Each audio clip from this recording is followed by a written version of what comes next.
अस्सलामुअलैकुम and welcome to the show game set match. मैं हूं आपका host Faisal Ilyas. Gold test में पाकिस्तान की शानदार परफॉर्मेंस और दूसरे दिन के तीनों जो सेशंस हैं वो पाकिस्तान के नाम रहे, तो ये गलत नहीं होगा कहना, because outstanding performance from Pakistan today और 125 प्लस की लीड पाकिस्तान की हो चुकी है। और आज का दिन कराची बॉर्न सऊद शकील के नाम, जिन्होंने पाकिस्तान के पहले प्लेयर बन गए जिन्होंने श्रीलंका में 200 प्लस रन का स्कोर बनाया है। और ये होता है जब एक खिलाड़ी पूरे प्रोसेस से आता है, डोमेस्टिक में अच्छी परफॉर्मेंसेस देता है और फिर इंटरनेशनल क्रिकेट खेलता है, तो इस तरह की परफॉर्मेंसेस आप एक्सपेक्ट करते हैं। आज के शो पे इस टेस्ट मैच के हवाले से पूरी डिटेल में हम एनालिसिस करेंगे। And what a good day to have this discussion, जब पाकिस्तान की परफॉर्मेंस इतनी अच्छी हो और उम्मीद ये की जा सकती है कि अगले 2 दिनों में पाकिस्तान श्रीलंका को जल्दी आउट करके इंशाल्लाह मैच अपने नाम करेगा। तो इस टेस्ट मैच के हवाले से और क्रिकेट में और इश्यूज़ के हवाले से, दीगर इश्यूज़ के हवाले से डिटेल में बात करेंगे।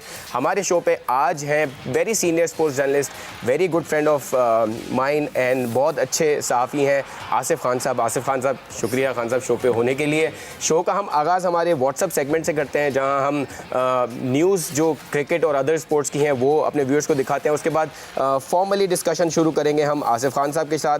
सो पहला जो हमारा न्यूज़ है वो फर्स्ट टेस्ट के हवाले से ही है, जो 2 टेस्ट मैच की सीरीज़ है। उसमें गोल्ड टेस्ट में सऊद शकील श्रीलंकन बॉलर्स के सामने सीसा पिलाई हुई दीवार बन गए।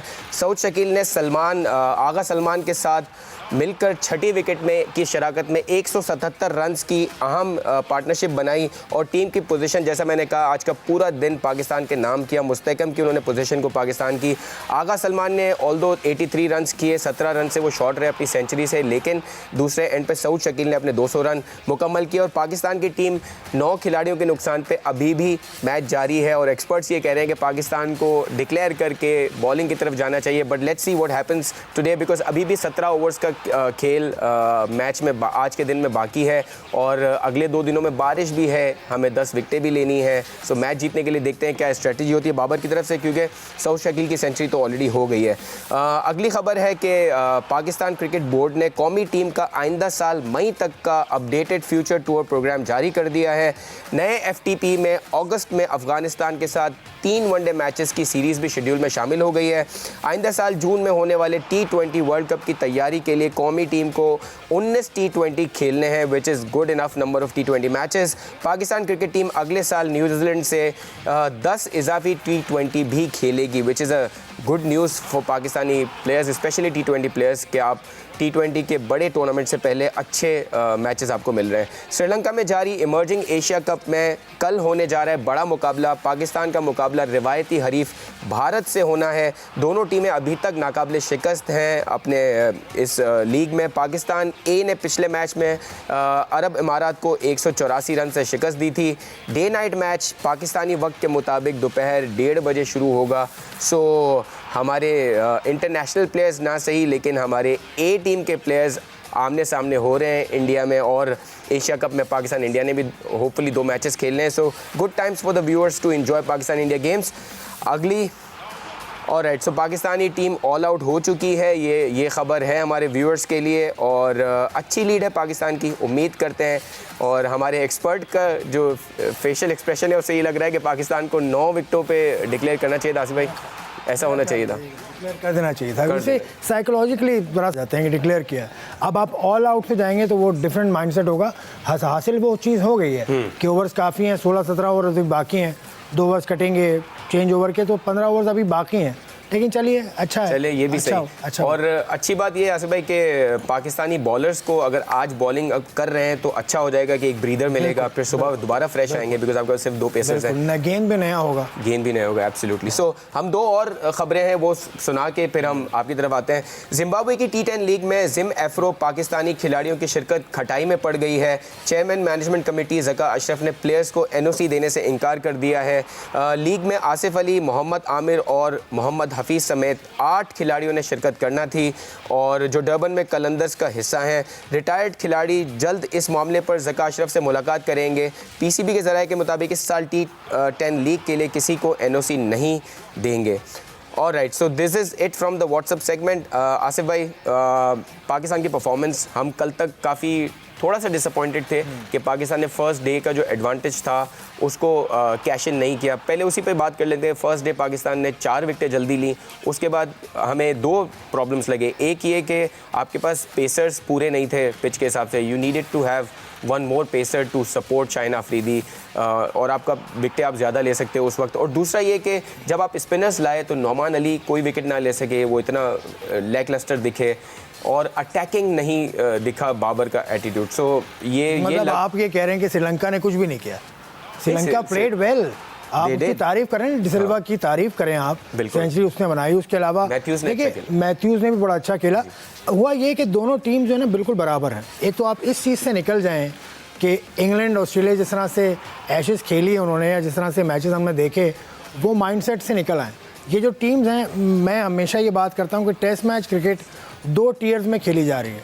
टॉप 4 टीम्स अलग क्रिकेट खेलती हैं, जिसमें आती है इस वक्त के हिसाब से तो साउथ अफ्रीका भी आती है, लेकिन टॉप 4 मेरी टॉप 4 टीम है इंग्लैंड, ऑस्ट्रेलिया, इंडिया और न्यूजीलैंड।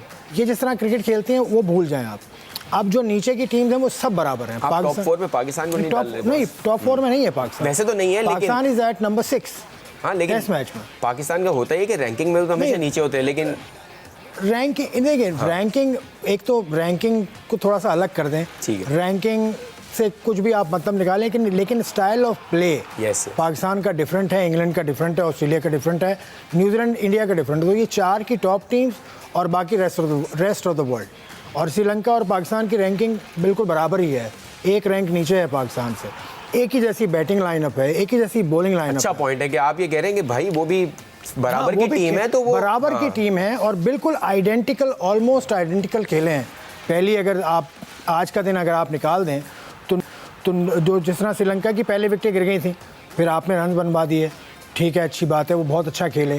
फिर उसके बाद जब पाकिस्तान का नंबर आया तो पाकिस्तान की विकेट्स गिर गई। फिर आपके पास मिडल ऑर्डर खड़ा हो गया, सऊद शकील, शान मसूद, उसके अलावा आगा सलमान, तो बिल्कुल ऑलमोस्ट एक तरह से सेम ही हुआ है। फिर आप बॉलिंग लाइनअप अगर दोनों की देखें तो दोनों ही बॉलिंग लाइनअप्स में सिवाय एक आध बॉलर के बाकी सारे इतने ज़्यादा खेले हुए नहीं हैं। 12 टेस्ट, 15 टेस्ट, 20 टेस्ट, 18 टेस्ट, तो इस तरह की सूरत हाल है। अगर बॉलिंग आपकी अच्छी होती है तो वो आपको टेस्ट मैच क्रिकेट में एज देती है।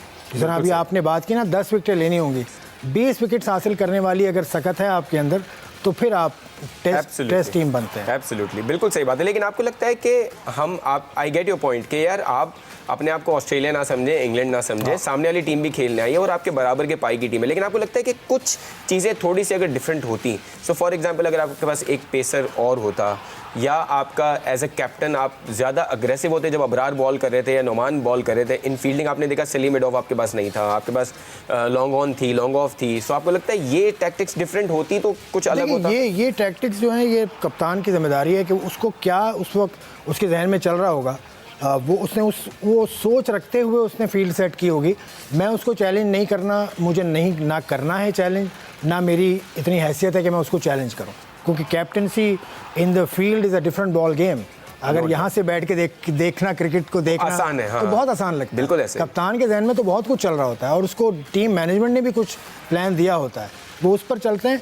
लेकिन ये कि श्रीलंका अच्छा खेला, तारीफ करना होगी। रन रेट भी देख लें श्रीलंका का, ऑलमोस्ट पाकिस्तान ने भी सेम रन रेट से खेला पाकिस्तान ने। पाकिस्तान ने अच्छा खेला, लेकिन लास्ट के चंद ओवर्स हैं, मतलब 20 ओवर्स आप कह लें, उसमें रन रेट पाकिस्तान का गिर गया। मतलब अंडर 4 पाकिस्तान ने फिनिश किया है, श्रीलंका ने भी अंडर 4 फिनिश किया था। तो आपको लीड मिली है, ये अच्छी बात है। बिल्कुल सही है। बैटिंग की बात करें, आप थोड़ा सा अगर सरफराज को आप टीम में लेके आए हैं, एक बात ये भी चल रही थी शायद रिजवान टीम का हिस्सा होते और वो एज अ बैट्समैन खेलते, वो नहीं हुआ। I think that was the right decision because Sarfaraz as a keeper, as a batsman उन्होंने प्रूव किया है कि he is a better choice. लेकिन आपको लगता है कि हम बैटिंग में हमेशा थोड़ा कंजर्वेटिव रहते हैं इस वजह से, और हम कोशिश करते हैं कि एक आध ऑलराउंडर एक्स्ट्रा डालें। हमने देखा आगा सलमान को हम इसलिए लेते हैं कि वो ऑलराउंडर, उन्होंने प्रूव भी किया, बैटिंग भी सही की उन्होंने, एक क्रूशल मोमेंट पे फर्स्ट डे के एंड पे एक विकेट भी ली। सो आपको लगता है कि इस माइंडसेट से कभी हमें बेनिफिट होता है, लेकिन eventually we have to come up with an idea कि आपके पास 5 प्रॉपर बैट्समैन हो, 5 प्रॉपर बॉलर्स हों, उसमें एक आध कोई ऑलराउंडर हो और कीपर आपके साथ। ये बिल्कुल सही है। टेस्ट मैच के अंदर प्रॉपर होने चाहिए, बैटर प्रॉपर हो, बैट्समैन बॉलर्स प्रॉपर हो, और विकेट कीपर आपका जेन्युइन हो। जेन्युइन विकेट कीपर, अगर विकेट कीपिंग में आप सरफराज का मुवाजना करेंगे रिजवान से, तो सरफराज इज बेटर, और एक्सपीरियंस भी उसके पास ज़्यादा है, एज उसकी ज़्यादा है। लेकिन लास्ट टेस्ट मैच जो हम पाकिस्तान ने खेला है वो सरफराज के साथ खेला था, बिल्कुल, तो उसके हिसाब से सरफराज का बनता है जिस तरह की उसकी परफॉर्मेंस थी। मैं इस सरफराज वर्सेस रिजवान डिबेट में मैं बिल्कुल नहीं जाना चाह रहा, दोनों बहुत अच्छे हैं और जो कीपर्स हैं वो भी अच्छे हैं, लेकिन यहाँ सरफराज को बिल्कुल सही सेलेक्ट किया गया, मतलब उसको ड्रॉप करने का जवाब नहीं था पिछले टेस्ट मैच की परफॉर्मेंस पे। बैटिंग भी उसने की, विकेट कीपिंग भी की, तो ही बहुत अ गुड सिलेक्शन या ओके सिलेक्शन या ऑटोमेटिक सिलेक्शन अगर मैं कहूँ तो कोई गलत बात नहीं है इसमें। बिल्कुल सही है। आपको लगता है कि हसन अली को मिस किया हमने इस टेस्ट मैच? हसन अली को मिस, मुझे नहीं पता हसन अली की फिटनेस कैसी है, वो इंग्लैंड में खेल तो रहे हैं, लेकिन is he not part of the squad? नहीं वो स्क्वाड में तो नहीं है। अच्छा, स्क्वाड में 15 नहीं, वो सॉरी वो स्क्वाड में तो है, स्क्वाड में तो है वो, सॉरी। अभी मैं उनकी को वीडियो देख रहा था तो उससे मुझे लगा कि वो इंग्लैंड में नहीं, वो आज 12वें खिलाड़ी, वो 12वें खिलाड़ी हैं, बड़ा वो हंसी मजाक भी करते रहते हैं जाते जाते उनका। मैं यही कह रहा था आसिफ, उनका एनर्जी लेवल बड़ा डिफरेंट होता है बहुत फील्डिंग अच्छा में। हसन अली है ना आपकी स्क्वाड में, अगले मैच में चांस दे दीजिएगा उसको। वो हसन अली के होने ना होने से क्या फ़र्क पड़ता है ये नहीं कहा जा सकता, लेकिन नसीम शाह, हसन अली के जैसी फॉर्म है नसीम शाह की चल रही थी, नसीम शाह ठीक है, बिल्कुल सही है। हाँ, अगर आपको 2 पेसर्स के साथ जाना है तो ठीक है, लेकिन अगर आप 3 पेसर्स के साथ जाते हैं, विच यूजुअली इज द केस, लेकिन 3 पेसर का मतलब है कि फिर एक बॉलर या एक बैटर ड्रॉप करना पड़ेगा ना। अगर ड्रॉप कर देते आप तो फिर बैटर कौन ड्रॉप होता? आगा सलमान भी नीचे आते हैं, सऊद शकील भी नीचे आते हैं, तो फिर छुरी इन्हीं पे चलती ना, फिर ये नुकसान हो जाता जो आपको फ़ायदा नज़र आ रहा है आज। बिल्कुल सही है। लेकिन आप आसिफ भाई एक चीज़ कहें, आपने कहा कि पाकिस्तान और श्रीलंका ने बिल्कुल एक ही तरह बैटिंग की, लेकिन एक बड़ा डिफरेंस था, पाकिस्तान के पेसर्स ने विकेट ली, श्रीलंका के स्पिनर्स ने ली।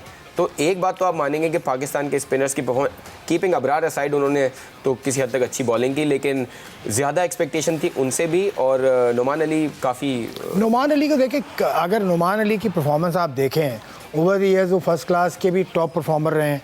पिछले 2 सीज़न में उन्होंने बड़ी अच्छी बॉलिंग की, लेकिन उसके बाद उसको चांस कंसिस्टेंट नहीं मिला। वो इंग्लैंड में कहीं पाकिस्तान ने अभी न्यूजीलैंड के खिलाफ भी खेला था, तो उसको कंसिस्टेंट चांस नहीं मिला, उसकी वजह से मुझे लगता है उसका कॉन्फिडेंस थोड़ा सा गिरा है। सही है। तो वो ग्रुप में आ जाएगा, अच्छा बॉलर है, बहुत एक्सपीरियंस है। और श्रीलंका के स्पिनर्स, क्योंकि स्पिनर्स डोमिनेट करते हैं श्रीलंका के हमेशा से, लेफ्ट आर्मर्स खास तौर से, उनका हेरात वर्ल्ड क्लास स्पिनर गुजरा है हेरात, तो यहाँ इनके पास जो अभी है जो लेफ्ट आर्मर है जयसूर्या, उसने बहुत तंग किया। उसके अलावा स्पिनर्स हमेशा से श्रीलंका के स्पिनर्स ने डोमिनेट किया है। आप नाम उठा के देख लें, आप मुरलीधरन से शुरू हो जाएं, फिर मेंडिस से शुरू हो जाएं, फिर हेरात की बारी आती है, तो श्रीलंका में स्पिनर्स काफ़ी ज़्यादा डोमिनेटिंग होते हैं हमेशा। बिल्कुल सही है। हमारा टॉप ऑर्डर जिस तरह आउट हुआ आसिफ भाई, थोड़ा सा कंसर्न है। श्रीलंका वाले भी ऐसे आउट हुए, लेकिन हम it can't be the get away for the players के श्रीलंका आउट हो। मैं कह रहा हूं लगता है कि अच्छी बॉलिंग के अगेंस्ट, मैं देखिए मैं इसका एक्सपर्ट नहीं हूं कि उनको मैं बिल्कुल बरमला कह रहा हूं, लेकिन एक्सपर्ट्स की ज़बानी मैंने सुना है, और one of the great experts of Pakistan cricket Rashid Latif साहब को मैं परसों सुन रहा था या कल सुन रहा था, तो उन्होंने ये कहा था कि अपने जो स्टंप्स हैं, बड़ी अच्छी बात की उन्होंने कि मिडिल स्टंप पे खड़े हुए थे, ये बाबर हो गए या और जो आउट हुए हैं लड़के, और उसके बाद जो सऊद शकील का जो स्टांस है वो देखें, वो तीनों स्टंप्स नज़र आ रहे होते हैं। तो उसको वो राशिद साहब कुछ किस तरह से उन्होंने डिस्क्राइब किया, ये एक वजह उन्होंने बताई, एडजस्टमेंट, कि आपको लेंथ के हिसाब से, उस अब बॉलर के एंगल के हिसाब से एडजस्टमेंट करना पड़ता है ऑन द फील्ड। आप फिक्स होके नहीं आते कि मैं थर्ड स्टंप से गार्ड लूँगा तो ही खेल पाऊँगा। तो ये इन्होंने बताया कि बाबर वगैरह जो है वो मिडिल स्टंप पे खेल रहे थे, और सऊद शकील। लेकिन ये आसिफ भाई बहुत बड़ी बात है कि एक बैट्समैन का जो वो प्रैक्टिस करता है जिस चीज़ को, उससे हट के उधर अपने आप को अडॉप्ट करे, adaptation is the name of the game. Adopt करना पड़ेगा आपको, क्योंकि बॉलर भी एडॉप्ट करता है, क्रीज का इस्तेमाल करता है, मुख्तलिफ एंगल्स वो बनाता है, it's a game of angles. बिल्कुल सही है। एक ब्रेक पे हमें जाना है। ब्रेक आज के जो सुपरस्टार हैं सऊद शकील, उनके बारे में डिटेल से बात करेंगे, किस तरह वो रैंक्स में ऊपर आए हैं और इतनी अच्छी परफॉर्मेंस 200 रन उन्होंने पाकिस्तान के लिए किए हैं आज, उस पर डिटेल से बात करेंगे एक ब्रेक के बाद। Welcome back on game set match. हम डिस्कशन कर रहे हैं पाकिस्तान और श्रीलंका के पहले टेस्ट मैच के तीसरे दिन के खेल को और ये जानने की कोशिश कर रहे हैं कि अब तक की जो परफॉर्मेंसेस हैं उन पे क्या रिजल्ट एक्सपेक्ट किया जा सकता है। और स्पेशली जैसे ब्रेक पे जाने से पहले हमने कहा कि सऊद शकील की परफॉर्मेंस आउटस्टैंडिंग परफॉर्मेंस रही है और आज के दिन जो पूरा दिन 3 सेशंस पाकिस्तान के नाम रहे हैं उसमें आगा सलमान और सऊद शकील का बहुत ज़्यादा कंट्रीब्यूशन है। और सऊद शकील वो पहले पाकिस्तानी बन गए जिन्होंने 200 रन प्लस किए हैं श्रीलंका में for Pakistan in a test match. So Asif भाई, हम बात करते हैं कि प्लेयर्स को प्रॉपर चैनल आना चाहिए, after playing lot of cricket आना चाहिए, डोमेस्टिक खेल के आना चाहिए। सो ये सारी चीज़ें शायद इसलिए कही जाती हैं कि इस तरह के प्लेयर्स आपको मिलते हैं जो फिर इंटरनेशनल में जाके 5 50s हैं उनके पिछले 6 मैचेस में, 2 100s हैं और 90 प्लस के एवरेज के साथ वो पाकिस्तान के लिए परफॉर्म कर रहे हैं। How do you see all of this from Saud Shakeel? देखिए, फर्स्ट क्लास में उनका एक्सपीरियंस बहुत ज़्यादा है। कुछ 60 प्लस वो फर्स्ट क्लास मैचेस खेले हैं और वो हर सतह पे खेले हैं पाकिस्तान के लिए। अंडर 19 भी खेले, बहुत अरसे से मैं उन्हें फॉलो कर रहा हूँ, बहुत अरसे से वो खेल रहे हैं।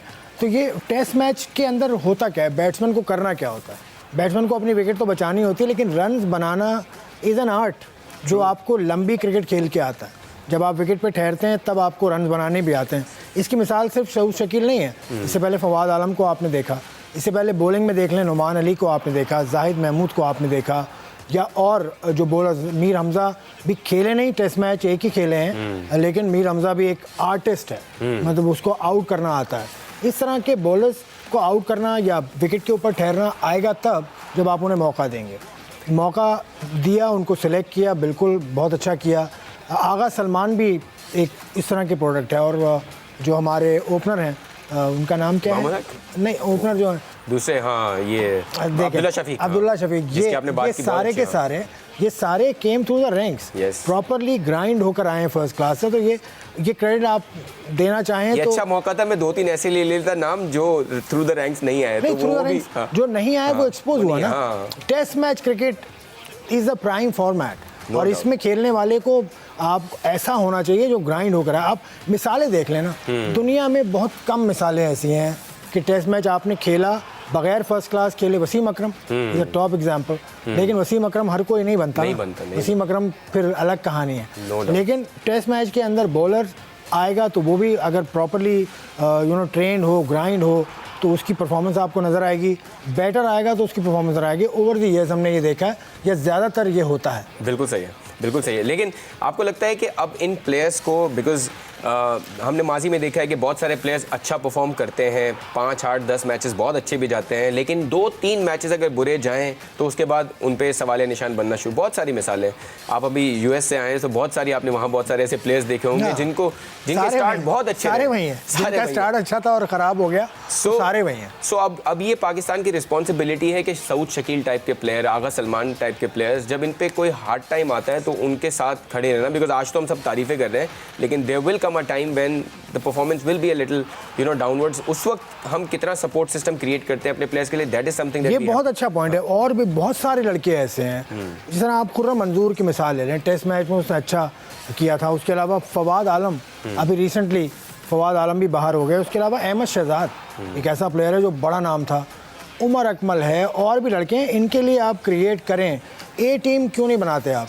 ए टूअर्स, ए टीम जो पहले हुआ करते थे उनमें उनको अकोमोडेट करें, उनमें उनको ग्रुप में वो रहें अपने। सही बात। ये इमर्जिंग बना दिया, ठीक है, वो सही है, वो अलग चीज़ है, लेकिन ये कि ए टीम का कोई सेटअप होना चाहिए, कुछ ना कुछ होना चाहिए उन लोगों के लिए जो ड्रॉप हो जाते हैं। ड्रॉप होने के बाद वो किस तरह से आते हैं, क्योंकि मेंटल भी ब्लॉक आ जाता है कुछ प्लेयर्स में। तो अच्छा खेल रहे हैं, अच्छा खेलने की वजह तो आगे, लेकिन बुरा क्यों खेल रहे हैं इसकी वजह कौन तलाश करेगा? वो आपकी एकेडमीज़ करेंगी। एकेडमी के अंदर कौन है, कोच है नहीं है, उसका कोई प्रोग्राम है नहीं है। क्योंकि अब तक तो हमने ये देखा है कि जो एकेडमी में था, पिछले अगर दौर की बात करें आप, उसमें मोहम्मद यूसुफ एकेडमी में थे लेकिन वो टीम के साथ होते थे। सकलैन मुश्ताक एकेडमी में थे लेकिन वो टीम के साथ होते थे। उसके अलावा जो उमर रशीद साहब हैं वो एकेडमी में थे लेकिन वो भी टीम के साथ होते थे। तो इस तरह से जो मिक्स एंड मैच का सिलसिला ये नहीं होना चाहिए। बिल्कुल सही, बिल्कुल सही। आपको लगता है कि पाकिस्तानी प्लेयर्स जो है वो अब यहाँ से जो टीम के कॉम्बिनेशन की हम बात कर रहे हैं, अब हम एक टेस्ट मैच में हम बार हमने देखा है कि हम अच्छी पोजीशन में आ जाते हैं, उसके बाद हम वो गिव अवे कर देते हैं। आपको लगता है कि पाकिस्तान को यहाँ से, बिकॉज बाबर की कप्तानी में टेस्ट मैचेस में स्पेशली थोड़े से सवाल निशान है, रिसेंटली जो हम इंग्लैंड से हारे, ऑस्ट्रेलिया से हारे, so do you think this series is going to be the one where आपको now you have to take a step towards the fact कि आप अब अच्छी परफॉर्मेंसेस कंसिस्टेंटली करते रहें और यहाँ से जीत का आगाज़ करें? देखिए, जितना बड़ा फॉर्मेट होता है ना, उतनी कैप्टनसी की जिम्मेदारी मैं समझता हूँ नहीं होती। जितना छोटा फॉर्मेट होगा उसमें कैप्टन को क्विक होना पड़ेगा। Test match is a test for everyone. अगर आप बॉलर हैं तो you got to bowl to a line, proper line. अगर उसने फील्ड ली हुई है लेग स्टंप पे, कैप्टन ने फील्ड आपको दे दी, बल्कि आपकी मर्जी से फील्ड उसने लेग स्टंप पे ले ली, आप अगर ऑफ स्टंप के बाहर गेंद कर रहे हैं तो इसमें कप्तानी का क्या दोष है? तो टेस्ट मैच ये एंगल बड़ा समझ में आने वाला है। बिल्कुल सही बात है। कैप्टनसी जितना बड़ा फॉर्मेट होगा, कैप्टनसी उतनी मतलब प्रेशर कम होगा। अगर उस फॉर्मेट में ऐसा हो जाए जिस तरह एशेस के आखिरी टेस्ट में हमने देखा था कि नेक टू नेक हो गई थी सिचुएशन, तो उस वक्त कुछ आपको इनोवेट करना पड़ेगा। लेकिन अदर देन दैट आपकी इंडिविजुअल जिम्मेदारी है टेस्ट मैच। क्योंकि हमने इस मैच में भी देखा कि हमने बारहा कहा कि बाबर को थोड़ा अग्रेसिव होना चाहिए था, लेकिन मेरे ख्याल में वो अबरार से और नोमान से बारहा पूछ रहे थे। बिल्कुल सही। उन्होंने एक पॉइंट पे जब वो सेट हुए थे मैथ्यूज और धनंजय, उन्होंने उस वक्त भी प्लेयर्स को ऊपर लिया था। बिल्कुल। ये बॉलर को पता होता है कि मैंने बॉल कहाँ करनी है, बैटर को पता होता है मैंने कहाँ खेलना है। कैप्टनसी तो मैं फिर कहूँगा टेस्ट मैच के अंदर अनलेस एंड अनटिल वो करंट सिचुएशन ना आ जाए, आप वो कैप्टनसी को ब्लेम मेरा नहीं ख्याल के कर सकते हैं। नहीं कर सकते, बिल्कुल सही है। तीसरे दिन का खेल खत्म हो चुका है, 14 रन्स पे कोई भी विकेट नहीं है श्रीलंका की। सो अब हमारे प्लेयर्स जो है वो कल दोबारा फ्रेश उतरेंगे आसिफ भाई, और उम्मीद करते हैं कि जनरली हमने देखा है कि इस टेस्ट मैच में पहले सेशन में एक्सेप्ट फॉर टुडे पहले सेशन में विकेटें ज़्यादा गिरती हैं। सो उम्मीद की जा सकती है कल भी ऐसा होगा। जनरली श्रीलंका में हमने देखा है, रिकॉर्ड्स अगर देखें तो थर्ड डे बैटिंग के लिए बेस्ट होता है। सो आई थिंक ओवरऑल सारी चीज़ें पाकिस्तान के फेवर में है। देखिए अभी फेवर में, लेकिन थोड़ी सी अगर मैं बात करूँ ना, थोड़ा सा डिले कर दिया। पाकिस्तान को डिक्लेरेशन थोड़ा सा पहले करना चाहिए था, सऊद शकील को थोड़ा सा तेज खेलना चाहिए था। लेकिन ये मैं कह रहा हूँ कि खेलना चाहिए था। हाँ। मुझे नहीं पता कि वहाँ सिचुएशन क्या थी, उनको प्लान क्या दिया गया था।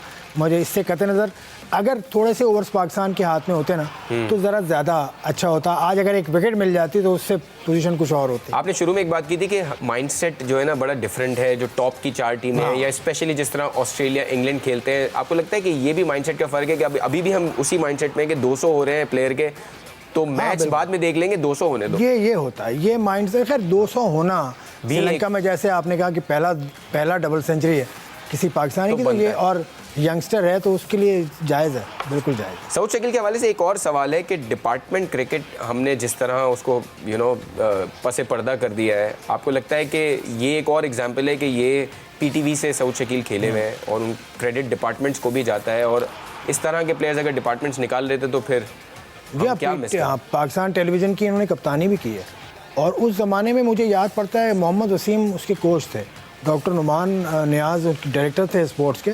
तो ये उन दोनों की कोशिशों से ये आए थे टीम में। पीटीवी ने इन पर इन्वेस्ट किया, फिर वसीम ने इनको सिलेक्ट किया, टेस्ट मैच खिलाए, तो ये पूरा एक प्रोसेस है। लेकिन खैर सऊद शकील की जो अपनी एबिलिटी है वो किसी से ढकी छुपी नहीं है, बहुत स्टाइलिश खेलते हैं, बहुत अच्छा वनडे का प्लेयर भी है ये, लिस्ट ए के भी बहुत अच्छे प्लेयर हैं ये। T20 में ये कोयटा ग्लैडिएटर से खेले ज़रूर हैं लेकिन इनको मौका नहीं मिला। लेकिन खैर T20 is a different ball game.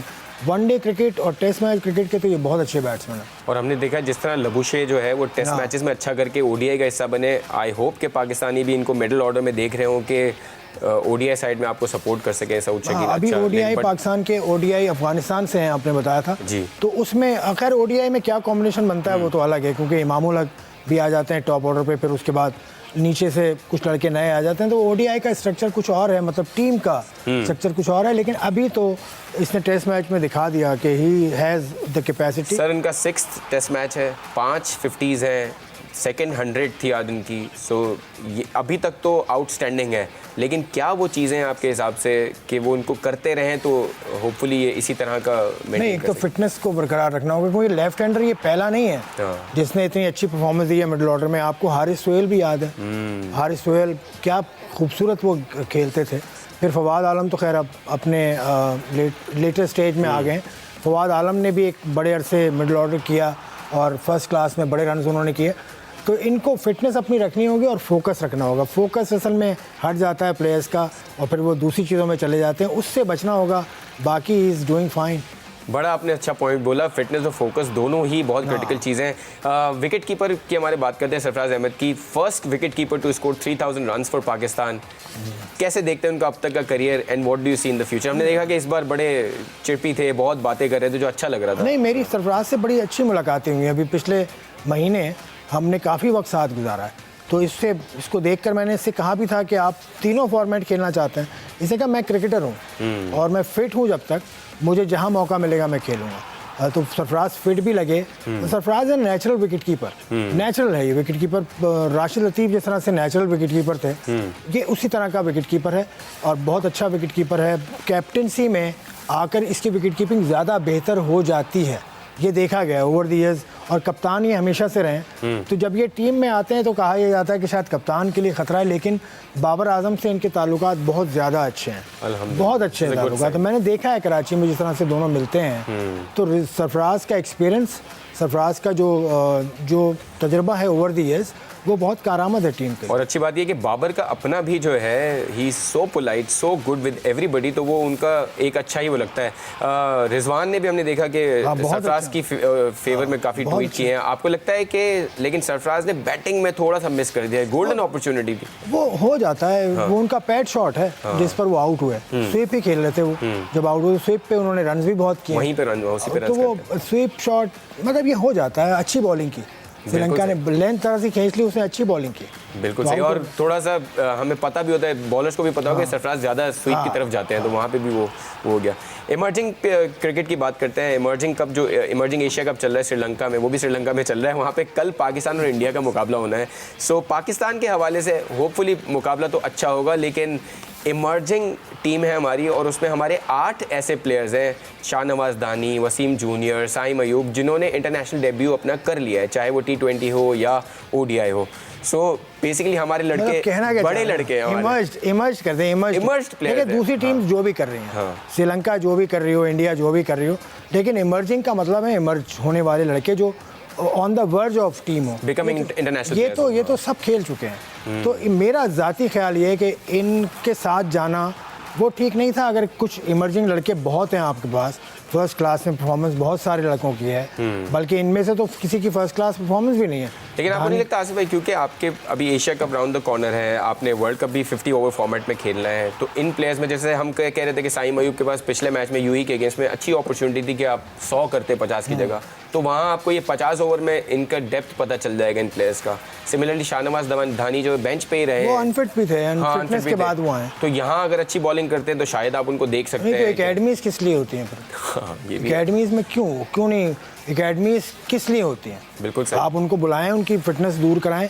मेरा ये ख्याल है कि इमर्जिंग टीम के अंदर यंग बच्चे होने चाहिए थे, क्योंकि ए टीम भी नहीं होती ना आपके पास। ए टीम का टूर होता तो चले, मैं ये बात नहीं करता, लेकिन मेरा ख्याल है इमर्जिंग में, और वो बात सही है कि एशिया कप के लिए आपके पास पूल बड़ा हो जाएगा। अभी आपके पास 20 लड़कों का पूल तो है, आप कितना बड़ा पूल चाह रहे हैं? आप 40 लड़के चाह रहे हैं, तो फिर ये तो फिर आप जितना ज़्यादा चाहें, मोर द मैरियर वाली बात है। बिल्कुल सही, बिल्कुल सही। आसिफ भाई, शो का हमारे वक्त खत्म होता है, आपका बहुत बहुत शुक्रिया अदा करेंगे। Thank you so much for being with us, और आगे भी आपको मधु करते रहेंगे शो पे। व्यूअर्स, उम्मीद करते हैं कि अगले 2 दिन पाकिस्तान के लिए बहुत अच्छे हों और पाकिस्तान 2 टेस्ट सीरीज़ का पहला मैच अपने नाम कर सके। सब कुछ डिपेंड करेगा कि हम बॉलिंग कितनी अच्छी करते हैं कल के दिन और कितना जल्दी श्रीलंका की टीम को आउट करते हैं। So keep watching our show, we'll be with you tomorrow with 4th days update, and उम्मीद है कि अच्छा कल का दिन रहे पाकिस्तान के लिए और पाकिस्तान जीतने की तरफ गामजन हो जाए। Keep watching our show, we'll see tomorrow.